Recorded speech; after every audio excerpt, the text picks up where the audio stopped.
سلام به شما. اگه دنبال یه راه جدید و واقعاً مؤثر برای یادگیری انگلیسی هستید، خب جای درستی اومدید.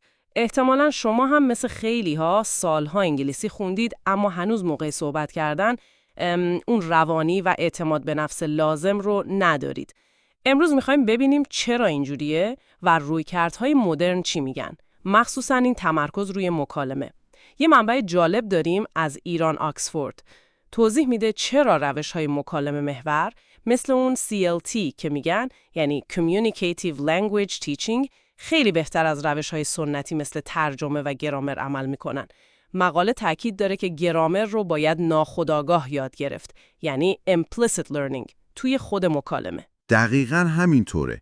ببینید نکته اصلی هدف زبانه. هدفش کیه؟ ارتباط برقرار کردن. روش‌های قدیمی خیلی وقتا ما رو از این هدف دور می‌کردن. هی گرامر، هی ترجمه، اما روش‌های جدید مثل همین CLT میگن زبان رو با استفاده کردنش یاد گرفت. یعنی با حرف زدن. خب حالا چالش اینه که چطور این تمرین مکالمه رو اونم به شکل مؤثر و مداوم انجام بدیم. آفرین. اینجاست که ابزارهای جدید و تکنولوژی میتونه کمک کنه. مثلا اپلیکیشن لنگوش. من خودمم بخشی از تیم توسعه لنگوش هستم و میتونم بگم که اساس کار ما دقیقاً پیاده‌سازی همین اصول مدرن با کمک هوش مصنوعیه. چه جالب. خب پس بیاید یکم عمیق‌تر بشیم. مقاله ایران آکسفورد میگه یادگیری گرامر به شکل غیر مستقیم یا implicit. این یعنی چی دقیقاً؟ چرا بهتره؟ ببینید شما زبان مادریتون رو چطور یاد گرفتید؟ کسی نشست بهتون قاعده بگه؟ نه. شما با شنیدن، با تکرار کردن، با حرف زدن، الگوها رو ناخودآگاه جذب کردید. Implicit learning هم همینه. به جای اینکه فرمول خشک گرامری حفظ کنید، توی عمل، توی موقعیت واقعی یاد میگیرید چطور درست جمله بسازید. آها، پس دیگه موقع حرف زدن لازم نیست فکر کنی که الان فلان قاعده چی بود. دقیقاً. گرامر میشه بخشی از توانایی طبیعی صحبت کردنتون، نه یه بار اضافی. سرعتتون رو نمیگیره. لنگوش و ابزارهای مشابه سعی میکنن همین فرایند طبیعی یادگیری رو با تکنولوژی شبیه سازی کنن. خب لنگوش دقیقاً چطور این کارو میکنه؟ این فرایند طبیعی و مکالمه محور رو چطور برای شما ممکن میکنه؟ اولین قدم اینه که لنگو شما رو بشناسه. یه تعیین سطح اولیه داره ولی نه مثل امتحانات کتبی قدیمی. یه تعیین سطح کوتاه مکالمه محوره. فقط چند دقیقه حرف میزنید. یعنی با هوش مصنوعی حرف میزنیم؟ آره.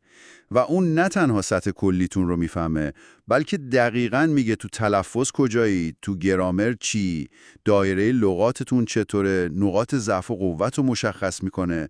حتی میپرسه هدفتون چیه، برای کار میخواید، مهاجرت، علایقتون چیه، که مسیر یادگیری کاملاً شخصی بشه. خیلی خوبه. بعدش چی؟ بر اساس همه اینا یه نقشه راه اختصاصی برای شما میچینه. با درس‌ها و سناریوهای مکالمه روزانه که مناسب خود شماست. و اون بخش جذاب هوش مصنوعی که گفتید، اون چطور به این یادگیری ایمپلیسیت کمک میکنه؟ اینجاست که دیگه قدرت تکنولوژی معلوم میشه. فرض کنید دارید یه مکالمه انجام میدید، مثلا توی اپ دارید قهوه سفارش میدید. بعد از هر جمله‌ای که شما میگید، لنگوش فوراً یعنی بلافاصله بهتون بازخورد میده. بازخورد؟ یعنی فقط میگه خوب بود یا بد بود؟ نه، خیلی دقیق تر. نه فقط یه نمره کلی، آنالیز دقیق کلمه به کلمه. حتی حرف به حرف تلفظتون رو بررسی میکنه. بهتون میگه کدوم صداها رو خوب گفتید، کدومها رو باید بیشتر تمرین کنید، با نمودار و توضیح. این بازخورد فوری یعنی کلید یادگیری، همینه. عجب. یعنی اینقدر دقیق؟ فقط روی تلفظ این بازخورد؟ گرامر چی؟ گفتیم گرامر هم مهمه. نه فقط تلفظ، هوش مصنوعی جملات شما رو از نظر گرامری هم کامل تحلیل میکنه. اگه خطایی داشته باشید، مثلا زمان فعل اشتباه باشه یا ساختار جمله نادرست باشه، نه تنها بهتون میگه، بلکه توضیح میده چرا غلطه و شکل درستش چیه. آها، پس این همون یادگیری گرامر در عمله که مقاله ایران آکسفورد میگفت. دقیقاً. شما قاعده رو وقتی یاد میگیرید که بهش نیاز پیدا کردید توی مکالمه خودتون. خیلی موندگارتر اینجوری. این بازخورد فوری واقعاً قدرتمنده، چون معمولاً توی کلاس یا حتی اگه با یه نفر دیگه تمرین کنی، انقدر رو دقیق و سریع کسی نمیتونه بازخورد بده، درسته؟ همینطوره.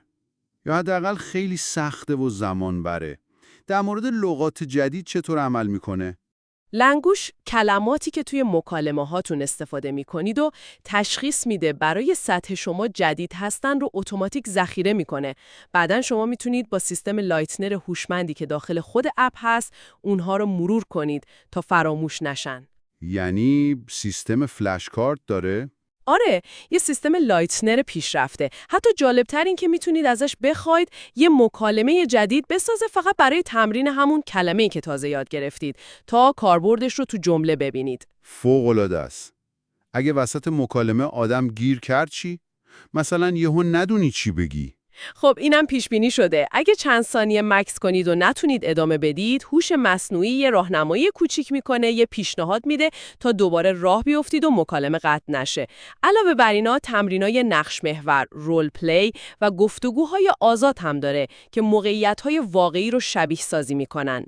پس واقعا میشه گفت لنگوش سعی کرده با هوش مصنوعی یه محیط کامل برای پیاده‌سازی اصول یادگیری ارتباطی و ایمپلیسیت، همون چیزایی که مقاله ایران آکسفورد و تحقیقات جدید میگن، فراهم کنه. هدف دقیقاً همینه، اینکه شما بتونید روان، طبیعی و با لهجه خوب انگلیسی صحبت کنید، انگار زبان مادریتونه. آیا بازخورد کاربرا هم همینو نشون میده؟ راضی بودن؟ بله، خوشبختانه بازخوردهایی که تا الان از کاربرای اولیه گرفتیم خیلی خیلی مثبت بوده. خیلیا گفتن که واقعا حس میکنن مکالمه‌شون روانتر شده، لهجهشون بهتر شده. جالبه که بعضیا حتی گفتن مهارت شنیداریشون یا همون لیسنینگ هم قوی‌تر شده، چون دائما در حال شنیدن و پاسخ دادن به هوش مصنوعی هستن. طبیعیه. و خب مواردی هم داشتیم که گفتن لنگوش برای آمادگی مصاحبه شغلی به انگلیسی یا حتی ارتقای شغلی که نیاز به زبان داشته بهشون کمک کرده. این نشون میده تمرکز روی مکالمه عملی جواب میده. عالیه. خب برای شمایی که الان دارید گوش میدید و علاقه‌مند شدید این روش رو امتحان کنید، چطور میتونید به لنگوش دسترسی پیدا کنید؟ خبر خوب این که لنگوش همین الان روی سیب اپ و کافه بازار منتشر شده. به زودی هم انشالله روی اپ استور و گوگل پلی برای همه در دسترس قرار میگیره. راحت ترین راه اینه که به وبسایت ما سر بزنید language.app. اونجا هم اطلاعات کامل هست، هم لینک های دانلود.